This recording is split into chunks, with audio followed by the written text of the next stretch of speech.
Hi friends, നമുക്കിന്നേ finger chips വേറൊരു രീതിയിലൊന്ന് ഉണ്ടാക്കിയാലോ. നിങ്ങളിനി ഉണ്ടാക്കുമ്പോൾ ഇങ്ങനൊന്ന് ട്രൈ ചെയ്ത് നോക്കും. നല്ല ക്രിസ്പി ആയിട്ട് തന്നെ കിട്ടും കേട്ടോ.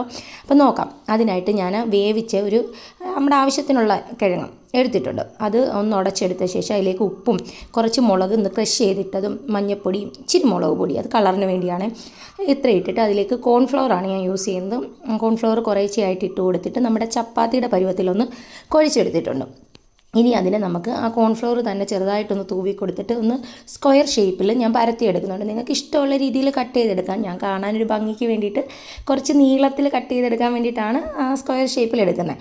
അപ്പം ഞാനതൊന്ന് കട്ട് ചെയ്തെടുത്തിട്ട് വരുമ്പോഴത്തേക്കും നമ്മുടെ ചാനൽ ആരെങ്കിലും സബ്സ്ക്രൈബ് ചെയ്യാണ്ട് വീഡിയോ കാണുന്നുണ്ടെങ്കിൽ ഒന്ന് സപ്പോർട്ട് ചെയ്യുന്നേ ഞങ്ങളെ.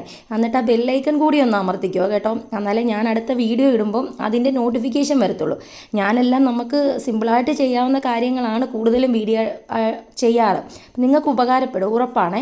അപ്പം ഞാനത് കട്ട് ചെയ്ത് മാറ്റി വെച്ചിട്ട് ഒരു പാത്രത്തിൽ കുറച്ച് എണ്ണ ഒഴിച്ചു തിളച്ചപ്പോൾ നമുക്ക് ഹൈ ഫ്ലെയിമിൽ തന്നെ ഇട്ടിത് ഫ്രൈ ചെയ്തെടുക്കാം. എന്ന് വെച്ചാൽ ഉള്ളെല്ലാം ഓൾറെഡി വെന്തിരിക്കുന്ന കിഴങ്ങായതുകൊണ്ട് പുറം ഒന്ന് നമുക്ക് ഫ്രൈ ആയിട്ട് വന്നാൽ മതി.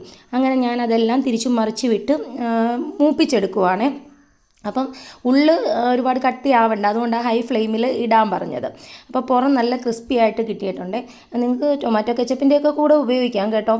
ഞങ്ങൾ കെച്ചപ്പൊന്നും ഉപയോഗിക്കുന്നില്ലെന്നേ ഉള്ളൂ. നിങ്ങളെല്ലാവരും ഇതൊന്ന് ട്രൈ ചെയ്ത് നോക്കി, എളുപ്പമാണ് കേട്ടോ.